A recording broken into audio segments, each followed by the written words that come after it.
India के अपने matches जो पाकिस्तान और इंडिया का मैच भी होगा वो भी यूएई में होगा, तो इंडिया के जो मैचेस होंगे वो यूएई में खेले जाएंगे। बाकी पाकिस्तान के जो और दीगर ममालिक से मैचेस होंगे एशिया कप में, जिसमें अफगानिस्तान, श्रीलंका, बांग्लादेश, यूएई, हांगकॉन्ग वगैरह में से जो होता है, तो मेरे ख्याल में जो है वो उस लिहाज से पाकिस्तान में ही होगा।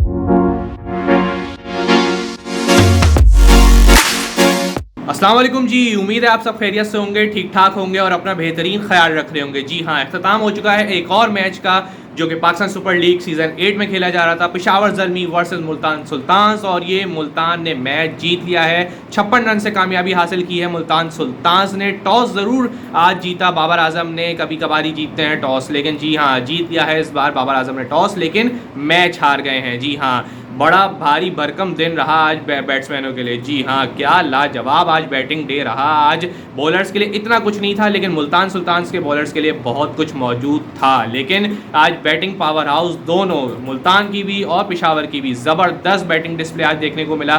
दिल खुश हो गया होगा बैटिंग लवर्स का, जो कि चाहते थे कि एक ज़बरदस्त पिच पे एक ज़बरदस्त बैट्समैनों की इनिंग्स देखने को मिले। जी हाँ, तो टॉस पे बात करते हैं। आज टॉस जीता पेशावर ज़ल्मी ने, लेकिन आज का डिसीजन कुछ अजीब सा था, क्योंकि पिच आज थोड़ी डिफरेंट थी पिछले मैचों से। जो है वो आज बेहतर पिच थी बैटिंग, लेकिन दोनों टीमों के कप्तानों को ज़्यादा अंदाज़ा नहीं हो पा रहा था। उन्होंने भी अपनी टॉस की प्रेस कॉन्फ्रेंस में उन्होंने बोला ये बात कि जी हाँ, हमें टॉस का भी इतना पिच का अंदाज़ा नहीं है, तो पिच कैसी खेलती है हमें अभी पता लग जाएगा, इसलिए हम पहले बॉलिंग करना ही पसंद करेंगे। इसलिए आज बाबर आजम ने बॉलिंग फर्स्ट करना पसंद किया।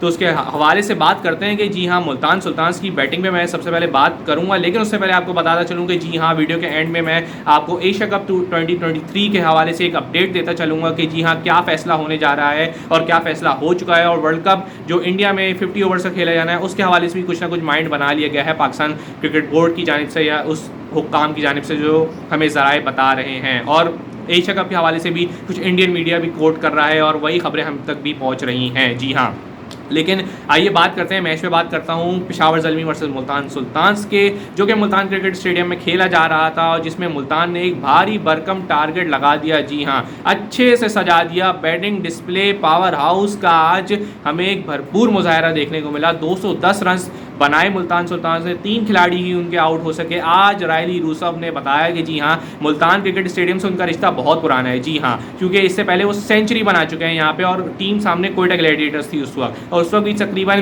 अगर मुझे गलत ना कहूँ तो 200 रन उस वक्त भी पार किए थे मुल्तान सुल्तान से। जी हाँ, इस बार की आज के दिन की बात करते हैं। जी हाँ, मुल्तान सुल्तान्स की तरफ से रायली रूसफ ने क्या ज़बरदस्त 75 रन की इनिंग खेली है 35 बॉलों के ऊपर। मेरे ख्याल में आई थिंक उनकी एक और one of the best innings थी ये। उसके बाद रिजवान ने भी उनका भरपूर साथ दिया, लेकिन रिजवान को ये बात समझनी होगी कि हर चीज़ जो है वो लेग साइड की नहीं होती है। मेरे ख्याल में आप ऑफ साइड की बॉल को, जो left arm Orthodox spinner ball कर रहा था, उसको भी वो ऑफ साइड की बॉल थी, उसको लेग साइड पर बिल्कुल जो है वो स्वीप करने चले गए, स्लॉक स्वीप करने चले गए और बॉल हवा में खड़ा हो गया। मेरे ख्याल में जहाँ उनको स्टे करना चाहिए था विकेट के ऊपर और इनिंग्स आगे बिल्ड करना चाहिए था, वहाँ वो 66 रन बना के टीम को बीच मझधार में छोड़ते हुए चले गए। अच्छे स्ट्राइक रेट से खेले, 150 के ऊपर के स्ट्राइक रेट से खेले, लेकिन फिर भी जहाँ कमी रह गई वो मैंने आपके सामने बयान किया। उसके बाद रायली रूसफ ने ज़बरदस्त बैटिंग की, डेविड मिलर ने ज़बरदस्त बैटिंग की, एक अच्छा टोटल पोस्ट कर दिया मुल्तान सुल्तान ने। पेशावर के बॉलर्स ने बिल्कुल भी कुछ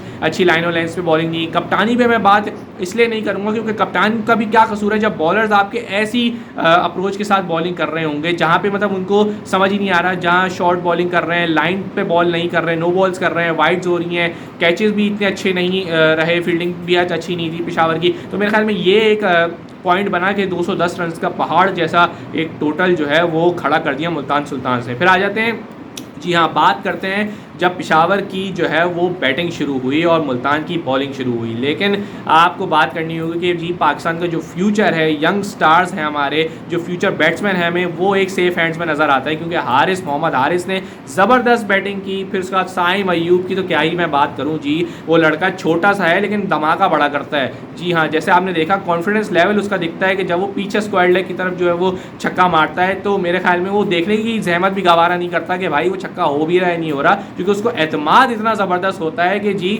वो छक्का होगा ही होगा। तो मेरे ख्याल में साइम अयूब को हम पहले से जानते हैं क्योंकि डोमेस्टिक में उन्होंने परफॉर्म किया है। इससे पहले जब वो PSL खेले तो उनका यकीनन टेक्निकल फॉल्ट्स नज़र आते थे, कहीं ना कहीं उनके पास शॉट्स तो मौजूद थे लेकिन कहीं ना कहीं टेक्निकल ग्राउंड्स पे वो फंस जाते थे, जिसकी वजह से जो है वो उनको मुश्किलात होती थी और बॉलर्स उनको आउट कर लिया करते थे। लेकिन उन्होंने क्या निखार उन्होंने अपनी बैटिंग में लाया, क्या टेक्निकल उस पर काम किया है अपने आप के ऊपर, और एक ज़बरदस्त और बदला हुआ साइम अयूब हमें नज़र आता है। इस वक्त उन्होंने नेशनल T20 में भी अच्छे रन किए थे, वहाँ पर भी दिखा दिया था कि जी हाँ मैं रेडी हूँ PSL के लिए भी और नेशनल टीम में आने के लिए भी। तो मेरे ख्याल में ज़बरदस्त बैटिंग डिस्प्ले आज था।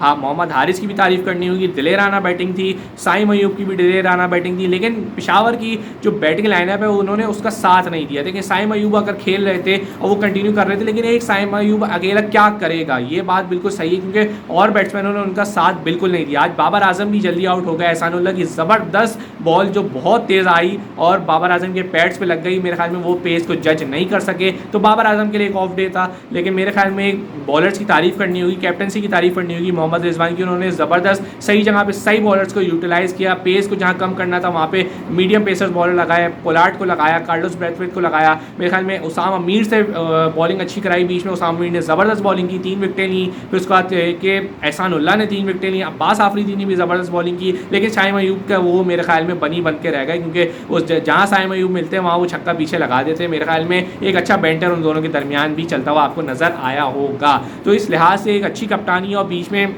रन्स का डिफरेंस बहुत ज़्यादा बढ़ गया, 14 रिक्वायर्ड था 15 रिक्वायर्ड चला गया। तो मेरे ख्याल में जहाँ साइम अयूब की विकेट गिरी वहीं पे पेशावर ने होप जो है वो लूज़ कर दी। और मेरे ख्याल में एक अच्छी कप्तानी, एक अच्छी बॉलिंग परफॉर्मेंस की वजह से ये मैच जो है वो झोली में आगे गिर गया जो है वो मुल्तान सुल्तान्स के। पेशावर ने जो है वो कोशिश तो की शुरू में, लेकिन मेरे ख्याल में वो टारगेट काफ़ी हद तक अनअचीवेबल हो जाता है जब आप 200 रन का पार टोटल सामने होता है। तो मेरे ख्याल में कहीं ना कहीं 1-2 मिस्टेक्स जो है वो आपके काम को ख़राब कर देती हैं। नो बॉल्स का और ख़राब फील्डिंग का जो मामला है वो अभी तक सॉर्ट आउट नहीं हो सका है HBL PSL में। हाँ, आज बेहतर फील्डिंग परफॉर्मेंस ज़रूर रही है मुल्तान सुल्तान्स की तरफ से। पोलार्ड ने अच्छी फील्डिंग की, फिर उसके बाद ये कि ज़बरदस्त थोड़ी बेहतर परफॉर्मेंस हुई है फील्डिंग में, लेकिन इससे और बहुत आपको बेहतर करने की ज़रूरत है। ये तो हो गई जी मैच के ऊपर बात। आ जाते हैं एशिया कप के ऊपर। एशिया कप के हवाले से यही अपडेट्स हैं, 2-3 दिन से भी इंडियन मीडिया यही कोट कर रहा है कि जी हाँ एशिया कप जो है वो पाकिस्तान तो उसका होस्ट है और पाकिस्तान में भी होंगे, लेकिन इंडिया के जो मैचेस होंगे जी हाँ वो UAE में होंगे। वो जो कि 2 राउंड के मैचेस होंगे वो वहाँ पे होंगे, जो पाकिस्तान इंडिया और UAE इस ग्रुप में है। तो मेरे ख्याल में वहाँ 2 मैचेस वहाँ होंगे और अगर फाइनल आता है में इंडिया आता है तो फाइनल जो है वो UAE में शेड्यूल होगा। अदरवाइज़ जो है इंडिया के अपने मैचेस, जो पाकिस्तान और इंडिया का मैच भी होगा वो भी UAE में होगा। तो इंडिया के जो मैचेस होंगे वो UAE में खेले जाएंगे। बाकी पाकिस्तान के जो और दीगर ममालिक से मैचेस होंगे एशिया कप में, जिसमें अफगानिस्तान, श्रीलंका, बांग्लादेश, UAE, हांगकॉन्ग वगैरह में से जो होता है, तो मेरे ख्याल में जो है वो उस लिहाज से पाकिस्तान में ही होगा। तो मेरे ख्याल में दोनों मुल्कों की आवाम को खुश किया जाएगा और दोनों मुल्कों की आवाम को जो है वो इसकी भरपूर दिलासा दिया जाएगा कि जी वहाँ भी हो रहा है, यहाँ पे भी हो रहा है, आप बिल्कुल इत्मीनान रखें। तो मेरे ख्याल में ये भी अगली जो ACC की मीटिंग होगी उसमें भी ये प्रपोज़ल आ जाएगा। फिक्चर्स भी जो है वो बता दिए जाएंगे, शेड्यूल अनाउंस कर दिया जाएगा और ये ऐलान भी आ जाएगा। अब इस लिहाज से खामोश रजामंदी होगी जो मेरे ख्याल में जो पाकिस्तान वर्ल्ड कप में जो इंडिया में होना है 2023 का 50 ओवर वर्ल्ड कप, उसमें भी पाकिस्तान जो है वो यकीनन अब जाएगा। वो भी ग्रीन सिग्नल PCB की तरफ से दे दिया जाएगा BCCI को कि जी हाँ हम भी आएंगे। और फिर उसके बाद एक 2025 की जो चैम्पियंस ट्रॉफी होगी मेरे ख्याल में उसमें इंडिया भी आने का यकीनन अब वो मजबूर हो जाएगा क्योंकि वो टूर्नामेंट ICC का है। ACC का मसला ये है कि वो एशियन क्रिकेट काउंसिल के अंदर आता है एशिया कप, और जो वर्ल्ड कप हैं या चैम्पियंस ट्रॉफी जैसे इवेंट्स हैं ये आते हैं ICC के अंडर है। तो मेरे ख्याल में इसमें काफ़ी ज़्यादा मुश्किल हो जाती है टीम्स को क्योंकि इसमें ICC इन्वॉल्व होता है। तो यहाँ पे आप ना पाकिस्तान कुछ कर सकता है ना इंडिया ज़्यादा कुछ कर सकता है। तो मेरे ख्याल में ये सारी चीज़ें जो है वो काफ़ी हद तक मैटर करती हैं। तो मेरे ख्याल में चीज़ें सॉर्ट आउट होती हुई नज़र आ रही हैं, काफ़ी हद तक इवन रखा जाएगा दोनों तरफ और सबको खुश करने की कोशिश की जाएगी एशिया कप के हवाले से भी, वर्ल्ड कप के लिहाज से भी, और चैम्पियंस ट्रॉफी में यकीनन कुछ ना कुछ उसका भी इंतज़ाम कर लिया जाएगा। तो ये हो गई एशिया कप के ऊपर भी बात। और कल है मैच कराची किंग्स का और कोयटा ग्लैडिएटर्स का। उसमें भी कोयटा को काफ़ी हद तक, चूँकि कराची किंग्स भी घायल शेरों की तरह आएंगे, कोयटा भी जो है वो काफ़ी हद तक परेशान सूरताल से गुजर रहे थे, तो उसके हवाले से उनके लिए भी इंपॉर्टेंट मैच है, कराची के लिए भी इंपॉर्टेंट मैच है, क्योंकि उनको भी अपने होम मैचेस में, होम ग्राउंड में जो मैचेस हैं उसमें भी बेहतर खेलना होगा और जल्द अज जल्द उसमें कामयाबी हासिल करनी होगी, क्योंकि उनके पास मैचेस अब कम रह गए होम ग्राउंड के ऊपर। इसी तरीके से कोयटा को भी जो है वो अब अपने कॉम्बिनेशंस राइट करके बेहतर तरीके से खेलना पड़ेगा और बेहतर परफॉर्म करना पड़ेगा, ताकि बताना पड़ेगा जी हाँ, जो इतने पिछले सीज़न उनके ख़राब गए हैं वो अब उसमें बेहतरी की गुंजाइश रखते हैं और अच्छा करना जानते हैं और दिखाना जानते हैं कि जी हाँ, उनके लिए अभी भी क्रिकेट उनकी बाकी है। तो मेरे ख्याल में ये सारी चीज़ों को हमने एनालाइज़ किया, सारी चीज़ें आपके सामने रखी। होपफुली आपको बेहतर लगी होगी वीडियो और मज़ा भी आया होगा यकीनन एनालिसिस के अंदर। तो अपने मेज़बान को इजाज़त दीजिएगा, लाइक कीजिएगा वीडियो को, चैनल को सब्सक्राइब भी कीजिएगा, दुआओं में याद रखिए, कमेंट्स करके बताया करें कि कैसी लगी वीडियो और क्या बेहतरी की इसमें गुंजाइश मौजूद है। तो अपनी नेक तमन्नाओं में याद रखिएगा अपने हर दिल अज़ीज़ मेहमान और मेज़बान को इजाज़त दीजिएगा। अल्लाह हाफ़िज़।